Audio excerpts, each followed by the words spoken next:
Hello student, welcome to Uni coaching centre. मैं रवि सरोज और मैं आपको पढ़ाऊंगा मैथमेटिक्स। आज का जो बच्चों मैंने टॉपिक लिया है इवैल्यूएशन ऑफ ट्रिपल इंटीग्रेशन लिया है। ठीक है बच्चों, इसमें हम सबसे पहले केस फर्स्ट सीखेंगे, उसके बाद से केस सेकंड सीखेंगे बच्चों। तो बच्चों इसमें 2 ही केसेस हैं और जिस प्रकार हमने डबल इंटीग्रेशंस के बारे में सीखा था बच्चों, उसी प्रकार हमें ट्रिपल इंटीग्रेशंस के बारे में भी सीखना है। ठीक है बच्चों, यदि बच्चों आप हमारे चैनल्स पे नए हैं तो please like subscribe and share ज़रूर करें। ठीक है बच्चों, और यदि बच्चों आप ट्रिपल इंटीग्रेशन का बच्चों फर्स्ट पार्ट नहीं देखे हैं तो प्लीज़ आप उसको जाइए प्लेलिस्ट में, आप उसको देखिए। ठीक है बच्चों, तो चलिए हम केस फर्स्ट हम डिस्कस कर लेते हैं। केस फर्स्ट क्या है, केस सेकंड क्या है। देखिए बच्चों यहाँ पे क्या लिखा है, if x1 x2 y1 y2 and z1 z2 are all constant. ठीक है बच्चों, तो यानी इसमें जो भी लिमिट्स दिए हुए हैं ये सभी क्या है बच्चों, कांस्टेंट है। तो कांस्टेंट का इंटीग्रेशन हम किसी भी प्रकार से कर सकते हैं। ठीक है बच्चों, तो देखिए हम इसके प्रोसेस को हम समझते हैं बच्चों, ध्यान से समझना। जैसे अगर हम लेट कर लेते हैं, जैसे अगर हमने ट्रिपल इंटीग्रेशंस के बच्चों हमने प्रोसेस बताया था ट्रिपल इंटीग्रेशंस का प्रोसेस यहाँ मैंने v लिखा था और फंक्शंस लिया था बच्चों x, y, z लिया था बच्चों। अब ध्यान देना, मैंने यहाँ पे लिखा था dx into dy into dz। अब बच्चों मैंने इसको डिफाइंड किया था बच्चों, ध्यान से समझना, इसको मैंने डिफाइंड किया था, यहाँ भी लिख दिया था। ठीक है बच्चों, अब देखिए ध्यान से, अब इसके स्थान पे हमने क्या लेट किया था वहाँ पे बताइए, db लेट किया था और db के स्थान पे हम क्या पुट किए हैं, dx dy इंटू dz।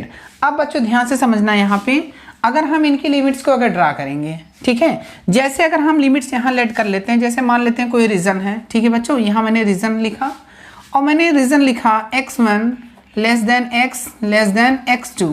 ठीक है, इसके बाद मैंने लिखा y1 less than y less than y2। इसी प्रकार बच्चों हम लोग लिख सकते हैं, ध्यान से समझना, z1 less than equal to z less than equal to z2। ये बच्चों जो भी रीजन्स दिए हुए हैं, ठीक है, ये सभी क्या हैं बच्चों, सभी क्या है, कांस्टेंट हैं। इनको हमने कैसे मेजर किया है बच्चों, कांस्टेंट लिया है। सभी लिमिट को हमने क्या माना है, कांस्टेंट माना है। तो बच्चों इसका इंटीग्रेशन हम लोग कैसे करेंगे, ध्यान से समझना। ठीक है बच्चों, तो देखिए हम इनके इंटीग्रेशंस को बच्चों कैसे लिखेंगे। सबसे पहले जो लिमिट है x1 x2 लिख दीजिए। इसी प्रकार बच्चों हम क्या लिखने वाले हैं, y1 y2 लिखेंगे। इसी प्रकार बच्चों हम क्या लिख सकते हैं, z1 एंड z2। अब देखिए बच्चों जो आपका यहाँ पे फंक्शंस होता है, ठीक है, ये जो फंक्शंस हैं, ठीक है, x y एंड z में फंक्शन है, तो हम यहाँ पे लिखेंगे बच्चों, ध्यान से समझना, function of x y and z। अब बच्चों ध्यान दीजिए, dx dy dz। अब आप यहाँ पे लिख सकते हैं dx dy इंटू dz। आप किसी भी प्रकार लिख सकते हैं क्योंकि लिमिट बच्चों क्या है, कांस्टेंट है। लिमिट क्या है बच्चों, कांस्टेंट है। ठीक है, कांस्टेंट को हम लोग किसी भी प्रकार से लिख सकते हैं, ध्यान से समझना। मैंने देखिए अभी आपको हमने बताया था यहाँ dx होगा तो यहाँ क्या होना चाहिए, x होना चाहिए। क्या होना चाहिए बच्चों, x होना चाहिए। ये इसके रिस्पेक्ट में क्या होगा, इंटीग्रेशन होगा, और ये बच्चों किसके रिस्पेक्ट होगा, इसके रिस्पेक्ट में होगा, और ये dz जो होगा इसके रिस्पेक्ट में होगा। अब देखिए आप सोचते होंगे सर ने यहाँ बताया था dx, तो यहाँ x1 एंड x2 होनी चाहिए, यही होना चाहिए ना। लेकिन मैंने क्या किया, dx का रिस्पेक्ट यानी z1 z2 के रिस्पेक्ट में हमने क्या किया, इंटीग्रेशन। बट बच्चों ये लिमिट जो है बच्चों सभी क्या है बच्चों, कांस्टेंट है। तो कांस्टेंट का लिमिट बच्चों हम किसी भी प्रकार से क्या कर सकते हैं, इंटीग्रेशन कर सकते हैं। ठीक है, अब देखिए अगर मैं इसको ऐसे लिख दूँ, देखिए हम यहाँ पे थोड़ा सा रब कर देते हैं, ध्यान से समझना, ये सभी लिमिट्स कांस्टेंट हैं। अगर मैं बच्चों यही चीज़ मैं ऐसे लिख दिया, x1 x2, अब ध्यान से समझिए, y1 y2, इसके बाद z1 एंड z2। अब बच्चों जो फंक्शंस हैं आप उसको लिखोगे कि नहीं।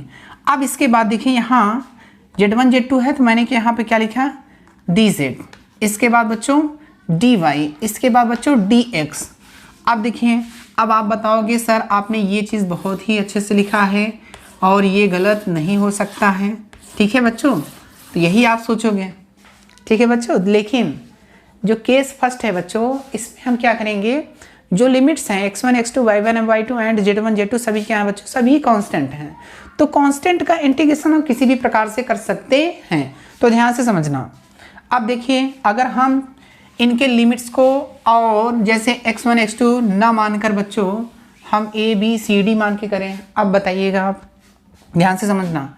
जैसे मैंने लिखा फंक्शन, देखिए इस प्रकार मैंने मान लिया function x y z into d x into d y into d z. अब बच्चों ध्यान देना, मैंने लिमिट्स क्या लिया, first limit a to b, second limit c to d। अब इसके बाद बताइए third limit e to f। अब फंक्शन बच्चों x comma y comma z into, अब बताइए अब यहाँ पे क्या लिखेंगे जल्दी से बताइए। जब कांस्टेंट होंगी लिमिट, जब कांस्टेंट बच्चों लिमिट होता है तो हम चाहे यहाँ dx पहले लिखने, चाहे dy लिखें, चाहे dz लिखें, हम किसी भी प्रकार से हम लोग क्या कर सकते हैं, इंटीग्रेशन बच्चों कर सकते हैं। जब लिमिट बच्चों कांस्टेंट होगी तो हम उनका इंटीग्रेशन बच्चों किसी भी प्रकार से कर सकते हैं। ये चीज़ माइंड में सेट कर लेना, ठीक है बच्चों। तो ध्यान से समझिए। अब बच्चों ये बताइए यहाँ पे मैं क्या लिखूँ, dx into d y into d z. अब बताइए ये जो फर्स्ट इंटीग्रेशंस होगा बच्चों x के रिस्पेक्ट में होगा, इसी प्रकार बच्चों फिर अगेन किसके रिस्पेक्ट में, y के रिस्पेक्ट में होगा, अगेन फिर बच्चों z के रिस्पेक्ट में होगा। इस प्रकार बच्चों हम इंटीग्रेशंस कर सकते हैं। क्लियर है बच्चों? बताइए फर्स्ट केस समझ में आया कि नहीं। लिमिट अगर बच्चों कांस्टेंट होंगी तो हम किसी भी प्रकार से ट्रिपल इंटीग्रेशन बच्चों कर सकते हैं। सबसे पहले x के रिस्पेक्ट में, फिर y, फिर z, या बच्चों मैं y के रिस्पेक्ट में, फिर z के रिस्पेक्ट, फिर x के रिस्पेक्ट में, या मैं बोल सकता हूँ z के रिस्पेक्ट में, फिर x के रिस्पेक्ट में, फिर y के रिस्पेक्ट में। आप किसी भी प्रकार से करिए, ठीक है। यदि आपको बच्चों समझ में आ रहा है तो please like, subscribe and share जरूर करें, ठीक है बच्चों। तो चलिए हम केस सेकंड लेते हैं बच्चों, ध्यान से समझना। इस पे अभी हम कुछ न्यूमेरिकल्स लेंगे, क्वेश्चंस लेंगे और क्वेश्चंस के माध्यम से हम समझेंगे भी, ठीक है बच्चों। देखिए ध्यान से। अब बच्चों देखिए केस सेकंड क्या लिखा है, let x1 x2 be function of y and z। अब बच्चों यहाँ पे क्या लिखा है, देखिए जो आपके फंक्शंस हैं ध्यान से समझना। देखिए x1 जो आपका फंक्शंस है बच्चों, y और z में क्या है बच्चों, फंक्शंस हैं। देखिए x1 फंक्शन किस में है बच्चों, y और z में। इसी प्रकार बच्चों x2 भी बोल सकते हैं, वो किस में होगा, y एंड z में होगा। तो मैं यहाँ पे क्या लिख सकता हूँ बच्चों, x2 f2 लेट कर लेते हैं y एंड z। अब देखिए यहाँ पे x2 बच्चों जो है y एंड z का क्या है बच्चों, फंक्शंस है। क्लियर है, समझ में आ रहा है बच्चों? तो ध्यान से समझिए। अब इसी प्रकार बच्चों यहाँ भी देखिए y1 y2 b function of z। अब देखिए बच्चों ध्यान से समझना, यहाँ y1 भी एक फंक्शन है किसका, z का। y1 किसका फंक्शन है बच्चों, z का। तो मैं यहाँ पे phi1 z लिख सकता हूँ कि नहीं। चलिए इसी प्रकार बच्चों मैं y2 लिख लेता हूँ, यानी phi2 z लिख सकता हूँ। y2 भी तो फंक्शन है किसका, z का। अब देखिए बच्चों थर्ड क्या है बच्चों, यहाँ पे देखिए z1 क्या है बच्चों, z1 and z2 B a constant. तो यानी z1 बच्चों हम लोग कांस्टेंट लेट कर सकते हैं, z1 एंड z2 सभी क्या हैं बच्चों, कांस्टेंट हैं। इसको हमने कांस्टेंट मेजर किया, ठीक है। ये सब क्या है बच्चों, कांस्टेंट हैं। लेकिन इसमें z1 and z2 he constant है और बाकी बच्चों क्या है सभी, देखिए x1 एंड x2 क्या है, y एंड z के बच्चों फंक्शंस हैं। इसी प्रकार y1 एंड y2 ये किसके फंक्शंस होंगे, z के फंक्शंस हैं। आप देखिए जो थर्ड वाला बच्चा z1 एंड z2 ये बच्चों क्या हमने लेट किया है, कांस्टेंट, ठीक है बच्चों। तो देखिए इसके हम प्रोसेस को समझते हैं, ध्यान से समझना बच्चों। देखिए हम इसको रब कर सकते हैं, ठीक है। अब देखिए इसको हम ट्रिपल इंटीग्रेशंस में कैसे करेंगे, ध्यान से समझना। हम सबसे पहले बच्चों क्या लिखेंगे बताइए, चूंकि हम पढ़ चुके हैं triple integration be function x y z. अब बच्चों मैं यहाँ पे क्या लिखा था, डी वी। अब बच्चों ध्यान से बताइए triple integration v function x y z d x d y into d z. Clear है बच्चों? यहाँ तक तो आपको फर्स्ट पार्ट में मैंने इस तरह मैंने बताया था आपको, ठीक है। यदि बच्चों आप नहीं देखे हैं तो प्लीज़ आप उसको जाइए देखिए जल्दी से, ठीक है।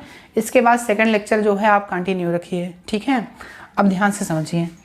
अब देखिए हम इसको बच्चों चेंज करने वाले हैं। देखिए Z1 एंड Z2, ठीक है, ये बच्चों क्या है, कांस्टेंट हैं, ठीक है। Z1 Z2 क्या है बच्चों, कांस्टेंट हैं, मैंने कांस्टेंट लिखा। अब इसी प्रकार बच्चों Y1 जो है Z का फंक्शंस है, ठीक है। अभी मैंने लिखा था, आप उसको नोट कर लीजिएगा, उसके बाद ही वैल्यू रखिएगा यहाँ पे, ठीक है। अब बच्चों ध्यान से रखिए, अब मैंने x1 एंड x2 मैंने किसका फंक्शन माना है, y एंड z का। यहाँ पे बच्चों मैं क्या लिख सकता हूँ, f2 यानी y, z। अब बच्चों ध्यान से समझिए, अब जो बच्चों यहाँ पे जो आपका फंक्शंस है, फंक्शन तो आपका ऐसे ही चलेगा f(x, y, z)। अब बच्चों यहाँ पे क्या चलेगा, ध्यान से समझना, यहाँ पे x1 x2 है तो आप यहाँ dx लिखिए, फिर देखिए y1 y2 है तो यहाँ आप dy लिखेंगे, फिर इसके बाद क्या लिखेंगे बच्चों, dz लिखेंगे, ठीक है बच्चों, ध्यान से समझना। अब देखिए यहाँ पे मैं बोल क्या सकता हूँ, या तो मैं इसको अच्छे से लिखता हूँ ब्रैकेट बना के, तो ध्यान से समझिए, मैं छोटा से लिखूँगा। देखिए मैं इसको सबसे पहले, अब मैं Z1 एंड Z2 न लिखकर मैं बच्चों A एंड B लिखूँगा, A एंड B। अब इसी प्रकार इसको भी लिख दीजिए, यानी phi1 Z, इसके बाद ध्यान से समझना phi2 Z। क्लियर है। अब देखिए बच्चों ट्रिपल इंटीग्रेशन f1 yz, इसी प्रकार f2 yz। अब बच्चों मैंने क्या लिखा था, फंक्शन x, y, z मैंने लिखा था, फिर मैंने dx लिखा, फिर dy लिखा, फिर बच्चों dz लिखा। अब बच्चों ध्यान से यहाँ समझना, सबसे पहले हम इंटीग्रेशन किसके रेस्पेक्ट में करेंगे, ध्यान से समझना। सबसे पहले मैं x के रेस्पेक्ट में करूँगा, ठीक है, और y और z को क्या मानेंगे बच्चों, कांस्टेंट मानेंगे। तो y और z को क्या मान के चलेंगे, कांस्टेंट। किसके रेस्पेक्ट में कर रहे हैं, x के रेस्पेक्ट में, तो y एंड z को क्या मान के चलेंगे, कांस्टेंट, ठीक है बच्चों। अब देखिए इसके बाद जैसे ही हम इसका इंटीग्रेशन कर देंगे मुझे कोई रिजल्ट मिलेगा, उसके बाद हम बच्चों y के रेस्पेक्ट में क्या करेंगे बच्चों, इंटीग्रेशन करेंगे, और y के रेस्पेक्ट में बच्चों क्या करेंगे, इंटीग्रेशन करेंगे, और z को बच्चों क्या मान लेंगे, कांस्टेंट। क्लियर है। इसके बाद बच्चों लास्ट में आपका जो बचता है a एंड b, तो a और b क्या हैं, कांस्टेंट है, तो कांस्टेंट का आप किसी भी प्रकार कर सकते हैं। लास्ट में आपका dz बचा है, तो हम लोग z के रेस्पेक्ट में क्या करेंगे बच्चों, इंटीग्रेशंस करेंगे, ठीक है बच्चों। देखिए ध्यान से समझिए, जो सेकंड केस है बच्चों, ध्यान से समझिए। अब देखिए बच्चों यहाँ पे लिखा क्या है, ध्यान से समझिए, x1 x2 लिखा है। देखिए फर्स्ट यानी x, y, z, हम क्या करेंगे, ध्यान समझना। First function x, y, z with respect to बच्चों किसके, with respect to x keeping y and z constant, ठीक है, between the limit x1 and x2, ठीक है बच्चों। तो हम इसमें जब भी x के रेस्पेक्ट में करेंगे y एंड z को बच्चे क्या मानेंगे, कांस्टेंट मानेंगे, और उसके बाद ध्यान देना इसकी जो लिमिट्स हैं, तो मुझे लिमिट रखना पड़ेगा x1 and x2, upper limit minus lower limit हम लोग अप्लाई करेंगे, ठीक है बच्चों। तो ध्यान देना, हम फर्स्ट स्टेप में बच्चों क्या करेंगे, x के रेस्पेक्ट में इंटीग्रेशंस करेंगे, y एंड z को बच्चों क्या मानेंगे, कांस्टेंट मानेंगे। ध्यान से समझना, नियम को ध्यान से समझना। First integrating with respect to x, keeping y and z constant मान लेंगे, इसके बाद between limit x1 and x2, ठीक है बच्चों। तो ध्यान देना, इसके बाद बच्चों जो हमारा सेकंड प्रोसेस होगा, सेकंड प्रोसेस क्या होगा बच्चों, ध्यान से समझना। हम किसके रेस्पेक्ट में इंटीग्रेशन करेंगे, y, integrating with respect to y, इसके बाद कीपिंग कांस्टेंट कितना बच्चों, z को हम लोग क्या मान लेंगे, कांस्टेंट। इसके बाद between the limit y1 and y2, हम लिमिट्स इसमें रखेंगे, upper limit minus lower limit. इसके बाद बच्चों हमारा जो लास्ट फाइनल रिजल्ट मिलेगा, इसके बाद हमारा dz बचेगा, तो हम लोग क्या करेंगे, integrating with respect to z, ठीक है बच्चों। अब इसमें तो आपको कुछ जो लिमिट्स रहेंगे वो कांस्टेंट होंगे, तो कांस्टेंट को हम लोग क्या करेंगे, जो लिमिट्स होंगी बच्चों ए टू बी हम अप्लाई कर देंगे, upper limit minus lower limit. तो बच्चों केस फर्स्ट में क्या होगा, ट्रिपल इंटीग्रेशन में सभी लिमिट्स कांस्टेंट होंगी तो हम किसी भी प्रकार से इंटीग्रेशन कर सकते हैं, ट्रिपल इंटीग्रेशन। अब बच्चों ध्यान से समझना, यहाँ सेकंड जो केस था, सेकंड केस में हमने क्या किया, ध्यान से समझिए, सेकंड केस वेरी इंपॉर्टेंट है। सेकंड केस क्या है बच्चों, वेरी इंपॉर्टेंट है, और वेरी इंपॉर्टेंट है तो बच्चों आप ध्यान से समझिए। हम सबसे पहले देखिए यहाँ पे y एंड, देखिए यहाँ भी हम समझ लेते हैं। यहाँ देखिए बच्चों y अगर z लिखा है, ध्यान देना, y z लिखा है तो मैं किसके रिस्पेक्ट में इंटीग्रेशन कर रहा हूँ, x के रिस्पेक्ट में। तो x के रिस्पेक्ट में बच्चों हम इंटीग्रेशन जब करेंगे तो y एंड z को क्या मानेंगे, कांस्टेंट मान के चलेंगे, ठीक है। इसके बाद जैसे ही मुझे ये सॉल्व होगा मैं किसके रिस्पेक्ट में करूँगा, y के रिस्पेक्ट में करूँगा, और जैसे ही y को रिस्पेक्ट में बच्चों मैं इंटीग्रेशन करूँगा तो यहाँ पे z को क्या मानेंगे, कांस्टेंट मानेंगे, ठीक है। और उसके बाद लास्ट जो हमारा होगा z के रिस्पेक्ट में इंटीग्रेशन करेंगे, उसके बाद हम upper limit minus lower limit apply कर दें, जो हमें रिजल्ट मिलेगा बच्चों वही आपका ट्रिपल इंटीग्रेशन की वैल्यू होगी। क्लियर है। तो बच्चों हम एक एग्जाम्पल्स इसके माध्यम से समझ लेते हैं और इसके बाद सेकंड एग्जाम्पल इसके माध्यम से समझेंगे। तो बच्चों यदि आप बच्चों आप हमारे चैनल्स में नए हैं तो please like subscribe and share जरूर करें, ठीक है। और इसको बच्चों वीडियो पॉज करके आप इसको नोट करिए, ठीक है। चलिए हम एक एग्जाम्पल्स लेते हैं बच्चों, ध्यान से समझना। हम पहले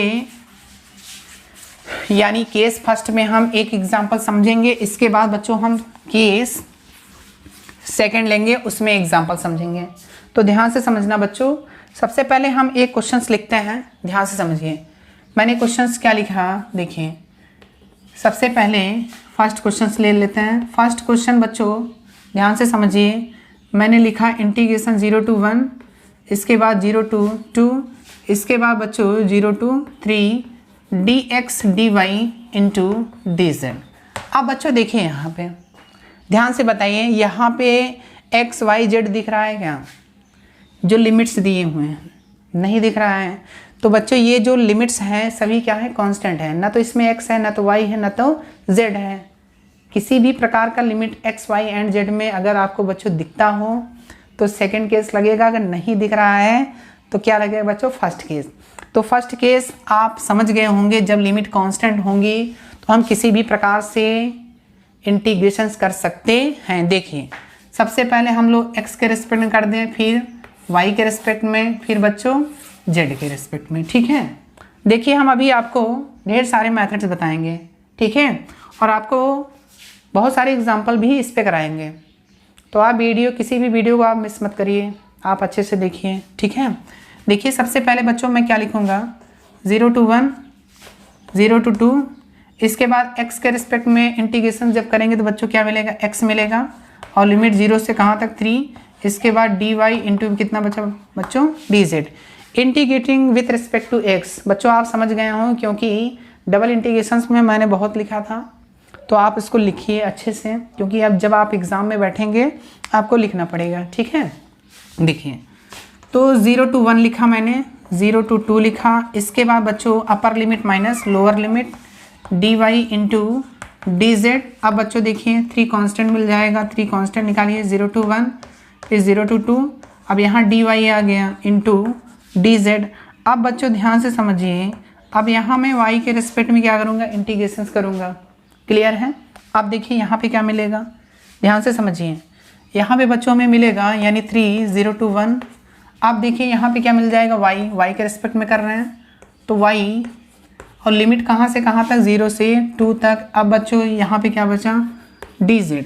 अब अपर लिमिट माइनस कितना बच्चों, लोअर लिमिट 0 to 1, इसके बाद 2 - 0, तो बच्चों कितना मिला, तो देखिए 2 कांस्टेंट है, 2 का 3 से मल्टीप्लिकेशन कितना 6, 0 to 1, यहाँ पे dz बचा यानी 1 dz का इंटीग्रेशन बच्चों कितना होगा, z होगा। तो 0 से लिमिट कहाँ तक, 1 तक, 6 यानी 1 - 0, तो बच्चों कितना मिला, फाइनल आंसर 6। तो बच्चों देखिए ट्रिपल इंटीग्रेशन आसान है कि नहीं, बहुत आसान है। जिस प्रकार हमने डबल इंटीग्रेशंस के जितने भी प्रोसेस मैंने सीखा था वो आपको बच्चों टफ पड़ेगा, बट ये बच्चों आपको बहुत ही आसान है, ठीक है, बहुत ही आसान पड़ेगा। और बच्चों ध्यान से समझना, हमें IART में जो हमारा सिलेबस है ओनली हमें ट्रिपल इंटीग्रेशन ही सीखना है और कुछ नहीं सीखना है। जितने मैंने डबल इंटीग्रेशन में बताया था सारी प्रोसेस ट्रिपल इंटीग्रेशन में भी हैं, बट आपका जो टॉपिक है बच्चों, जो आपका सिलेबस है, हमें सिर्फ क्या सीखना है, ट्रिपल इंटीग्रेशन ही सीखना है। तो आपके एग्ज़ाम में जो भी क्वेश्चंस आए हुए हैं हम उसको कराएंगे भी, ठीक है बच्चों।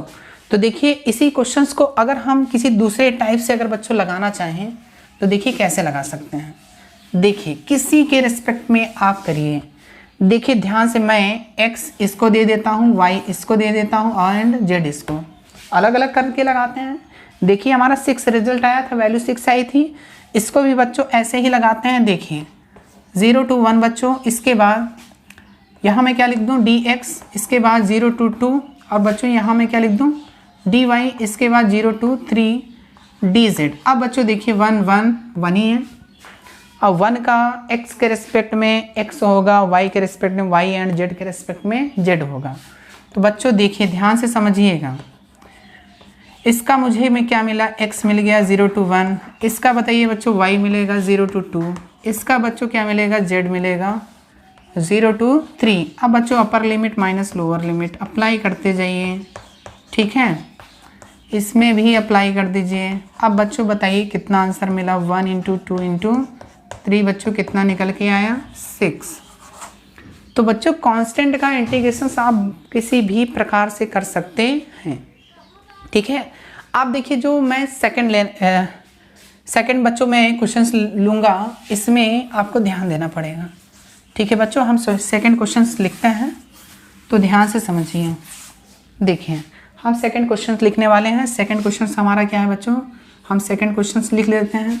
देखिए ट्रिपल इंटीग्रेशन 0 to 1, 0 to 1, इसके बाद मैं लिखूँगा 0 to 1 - x, इसके बाद बच्चों 0 to 1 - x² - y², ये मैंने लिख दिया, ठीक है। इसके बाद बच्चों ध्यान से समझना, मैं लिख देता हूँ dx × dy × dz। अब बच्चों इसका हमें क्या करना है, इंटीग्रेशंस करना है, ठीक है। ये मैंने क्वेश्चंस लिखा है, ठीक है। इसका हम इंटीग्रेशंस कैसे करेंगे तो ध्यान से समझिए, ठीक है। तो देखिए बच्चों हम सबसे पहले इसमें चेक करेंगे ये जो लिमिट्स हैं बच्चों किस में है, x एंड y में है कि नहीं बताइए। ये किस में है, x एंड y में है। अगर बच्चों x एंड y में होगा तो हम किसके रिस्पेक्ट में करेंगे बताइए जल्दी से सोच के। अगर x एंड y होगा तो इसमें बच कौन रहा है, z बच रहा है, तो हम किसके रिस्पेक्ट में करेंगे बच्चों, इंटीग्रेशन z के रिस्पेक्ट में, ठीक है। Integrating with respect to z, keeping x y and क्या होंगे बच्चों, कांस्टेंट होंगे। क्लियर है। तो हमारा फर्स्ट स्टेप किस में होगा बच्चों, हम z के रिस्पेक्ट में इनका इंटीग्रेशंस करेंगे। तो ध्यान से समझिए, देखिए 0 to 1 - x² - y² मैंने लिखा, और यहाँ बच्चों मैं लिखूँगा क्या, dz। अब बच्चों देखिए मैं क्या लिख दूँगा, dy × dx, dy × बच्चों dx। अब बच्चों ध्यान से समझिए, मैं इनका इंटीग्रेशन किसके रिस्पेक्ट में करूँगा, किसके रिस्पेक्ट में करूँगा बताइए, z के रिस्पेक्ट में करूँगा, और x एंड y क्या मानेंगे, कांस्टेंट मानेंगे, ठीक है।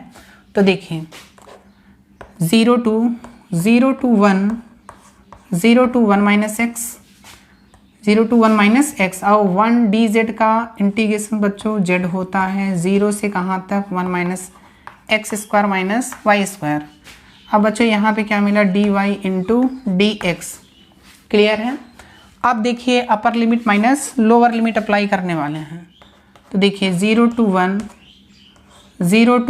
- x, देखिए इसमें अप्लाई करेंगे कितना मिलेगा, 1 - x² - y², अगेन माइनस कितना बच्चों 0, तो हमें यही मिलने वाला है dy × dx।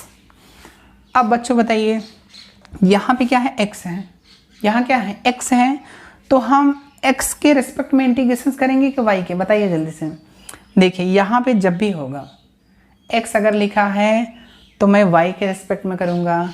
यदि बच्चों y यहाँ लिखा होता तो मैं किसके रिस्पेक्ट में करता, x के रिस्पेक्ट में। तो बच्चों यहाँ पे हमारा प्रोसेस क्या होगा जल्दी से बताइए, integrating with respect to y, keeping x क्या होगा बच्चों, कांस्टेंट होगा। क्लियर है। तो ध्यान से समझिए, हम y के रिस्पेक्ट में इसका इंटीग्रेशन करने वाले हैं। देखिए ध्यान से, यहाँ पे 0 to 1, इसके बाद बच्चों देखिए इसका हमें 1 का y के रिस्पेक्ट में इंटीग्रेशन क्या होगा, 1 का y के रिस्पेक्ट में बच्चों y मिल जाएगा, क्या मिलेगा y। अब देखिए x स्क्वायर क्या है बच्चों, कांस्टेंट, तो x स्क्वायर कांस्टेंट निकाल लीजिए, फिर y 1 का इंटीग्रेशन क्या होगा बच्चों, क्या होगा बताइए जल्दी से, y यहाँ पे आएगा कि नहीं, x स्क्वायर कांस्टेंट है तो 1 dy का इंटीग्रेशन क्या होगा, y होगा। ठीक है, अब बताइए इसका कितना होगा, y के रिस्पेक्ट में हम लोग कर रहे हैं तो y क्यूब अपॉन कितना बच्चों, 3। अब देखिए लिमिट कहाँ से कहाँ तक, 0 से 1 माइनस x तक। ठीक है, अब यहाँ पे बच्चों मैं क्या लिखूंगा, dx लिखूंगा, यही मेरा लास्ट स्टेप बचा है। अब मैं बच्चों ये लिमिट कहाँ रखूंगा, y के स्थान पे, जहाँ जहाँ y है वहाँ पे क्या रखूंगा, 1 माइनस एक्स रखूंगा लिमिट। इसके बाद जहाँ जहाँ y है सारे में रखेंगे तो 0 हो जाएंगे, तो आप 1 माइनस एक्स पहले रखिए। ठीक है, तो देखिए 0 to 1, देखिए मैं लिमिट्स रख रहा हूँ 1 माइनस एक्स माइनस यहाँ पे कितना मिलेगा, x square 1 minus x, clear है। देखिए इसके बाद यहाँ पे बच्चों मैं क्या लिखूँगा, 1 माइनस एक्स का होल क्यूब अपॉन कितना बच्चों, 3। अब देखिए इसके बाद 0 रखेंगे तो बच्चों पूरा टोटल 0 हो जाएगा, यहाँ पे बचा क्या बच्चों, dx, क्लियर है। अब देखिए, अब बच्चों मैं यहाँ पे क्या करूँगा, ध्यान से समझना आप लोग। अगर बच्चों मैं 1 माइनस एक्स क्या करूँ, कॉमन निकाल लूँ, कॉमन है कि नहीं, 1 माइनस एक्स इसमें भी है, 1 माइनस एक्स इसमें भी, 1 माइनस एक्स इसमें भी है, तो चलिए सबसे पहले हम लोग कॉमन निकाल लेते हैं। तो देखिए 0 to 1, देखिए 1 माइनस एक्स आप कॉमन लीजिए, तो बच्चों यहाँ पे बचा क्या, यहाँ 1 बच जाएगा, यहाँ एक्स स्क्वायर बचेगा माइनस, और यहाँ बच्चों क्या बचा बताइए जल्दी से, 1 माइनस एक्स का होल स्क्वायर अपॉन कितना बच्चों, 3 इंटू कितना बच्चों, dx। ठीक है, तो घबराइए मत, आपको सिर्फ क्या करना है, इनका अच्छी तरह से सॉल्यूशन करना है। ठीक है, इंटीग्रेशन करके हमें सॉल्व करना होता है। ठीक है बच्चों, तो देखिए हम इसको रब कर देते हैं। ठीक, तो आप क्वेश्चंस को नोट करते चलिए बच्चों वीडियो पॉज करके। तो देखिए हम यहाँ पे क्या करने वाले हैं, देखिए 0 to 1, 1 माइनस एक्स। अब देखिए बच्चों यहाँ पे क्या है, 1 माइनस एक्स स्क्वायर, या तो मैं इनका मल्टीप्लिकेशन कर सकता हूँ, 3 का मल्टीप्लिकेशन कर लीजिए, 3 माइनस यहाँ पे क्या मिलेगा, 3x स्क्वायर, क्लियर है, 3x स्क्वायर। अब यहाँ पे बच्चों देखिए, यहाँ पे आपको पहले ब्रैकेट लगाइए, a माइनस बी का होल स्क्वायर का पहले फॉर्मूला लगाओ। देखिए a माइनस बी का होल स्क्वायर का बच्चों जब मैं फॉर्मूला लगाऊंगा तो a square plus b square minus 2ab आएगा, क्लियर है।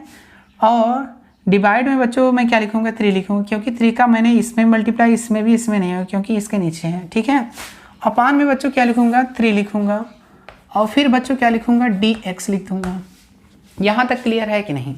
अब देखिए बच्चों 0 to 1 मैंने लिखा, 1 माइनस एक्स।